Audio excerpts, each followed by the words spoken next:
जय श्री कृष्ण। हम लोग सुन रहे हैं श्रीमद् भागवत महापुराण स्कंद 4 अध्याय 29 का आज है 8वां दिन और पुरंजन चरित्र का 20वां दिन। हम लोग ये जो सुन रहे हैं हर दिन, उसके साथ हम लोग कुछ और भी सुन रहे हैं। भगवत गीता का एक श्लोक अर्थ सहित, अर्थ इंग्लिश हिंदी दोनों में रहता है। शिव पुराण प्रथम दिन से श्लोक और अर्थ सहित मैं बताती हूँ।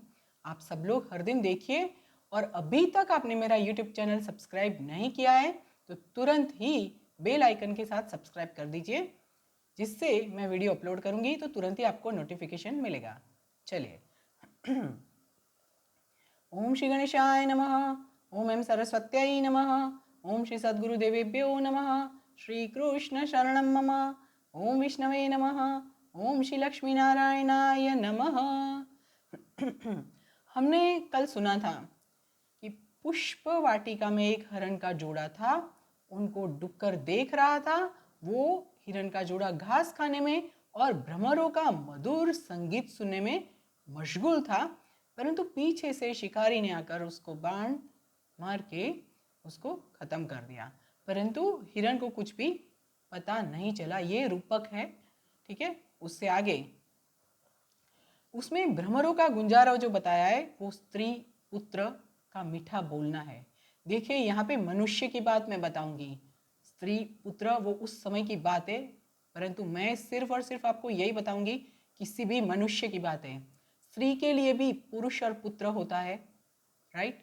तो यहाँ पे भ्रमरों का गुंजारव जो है वो सभी का मीठा बोलना है, मनुष्यों का मीठा बोलना। कुटुंब में मनुष्यों का मीठा बोलना है, वो भ्रमरों का गुंजारव है। और हृदय जो छेदन होता है उसके पीछे छुपा हुआ शिकारी जो है वो काल है, समय काल, जो कि रात और दिन आयुष्य को हरता रहता है। ये राजा, कामी पुरुषों की, कामी मनुष्यों की चर्चा छोड़कर प्रभु का चिंतन करो। विषयों ने आपको नहीं पकड़ा है, आपने विषयों को पकड़ा है, और ये सत्य हकीकत है।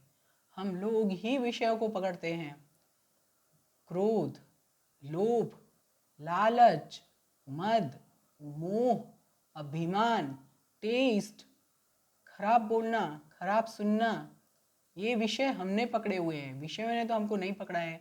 ये बात हमको समझनी चाहिए, परंतु हमको समझ नहीं आती है। एक बात यहाँ पे जो रूपक में हिरण का जोड़ा बताया है, इसका मतलब ये है यहाँ पे मनुष्य और प्राणी में कुछ तो अंतर है। हम लोगों को, मनुष्यों को मनुष्य की तरह ही बिहेव करना चाहिए। बाकी तो सभी खाते हैं, पीते हैं, सोते हैं, उठते हैं। What is the difference? Please be careful. अगर आप अपने यहाँ जीवन अपलिफ्ट करना चाहते हैं तो प्लीज आप अपने आप पर फोकस करिए। यहाँ पे भागवत पुराण रखती हूँ, भगवत गीता रखती हूँ, शिव पुराण रखती हूँ, इसीलिए रखती हूँ कि हमारे सनातन धर्म में आत्मा की उच्चतम गति को बताया गया है और वही हमको करना है। जन्म हमारा इसीलिए हुआ है, परंतु हम लोग राह भटक जाते हैं। चलिए, विषयों ने हमको नहीं पकड़ा है, हमने विषयों को पकड़ा हुआ है। आप ही खुद ही अपने आप को इंद्रियां जो है उसके विषयों में छुड़ाने का प्रयत्न कीजिए। नारद जी का उपदेश सुनकर राजा कहने लगे कि आपने जो उपदेश दिया है उसके ऊपर गहरा सोच विचार करते हुए मुझे लगता है कि मुझे कर्म का उपदेश करने वाले आचार्यों को आत्म तत्व का ज्ञान नहीं है। नारद जी आगे बताते हैं कि राजन, हे राजन, मन प्रधान लिंग शरीर से मानव जो कर्म करता है वो ये लिंग शरीर की मृत्यु के बाद भी उसके साथ रहता है। देखिए, हम जो कर्म करते हैं ना वो ही हमारे साथ जाता है, अच्छा बुरा दोनों तरह का कर्म। यहाँ पे मैं छोटे से छोटी बात बताऊं कि मुझे बचपन में, मेरे चाइल्डहुड में मेरे माता पिता ने बताया था, कर्म मन वचन कर्म, मतलब किसी भी प्रकार से किसी को भी हानि नहीं पहुंचाना चाहिए। हमारी सोच से भी अगर सामने वाले के लिए हम लोग खराब सोचते हैं तो वो पाप है। हमारे चलते हुए हमारे पैर के नीचे कीड़े मरते हैं, वो भी पाप है। यहाँ पे वही बात बताई है, परंतु ये मैं अपना अनुभव आपको बता रही हूँ जो कि मेरे माता पिता ने मुझे सिखाया है। मतलब कि लिंग शरीर से मानव जो भी कर्म करता है वो उसके साथ जाता है, जाता है, जाता है और मृत्यु के बाद भी उसके साथ ही रहता है। जन्म जन्म के संस्कार लेकर मरने के बाद भी मनुष्य जो है कर्म का फल भुगतता है, इसमें कोई संदेह नहीं है।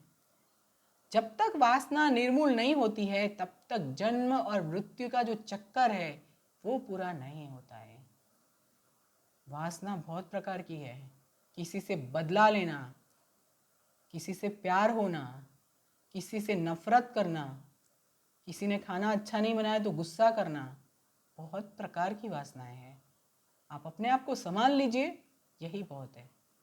प्रयत्न कीजिए संभालने का। पर्पस यही है भागवत पुराण, भगवत गीता और शिव पुराण रखने का। सुनते रहें, समझते रहें और प्लीज़ अभी तक आपने सब्सक्राइब नहीं किया है तो सब्सक्राइब, लाइक, शेयर भी करिए। चलिए, ओम नमो भगवते वासुदेवाय, ओम नमो भगवते वासुदेवाय, ओम नमो भगवते वासुदेवाय। जय श्री कृष्ण।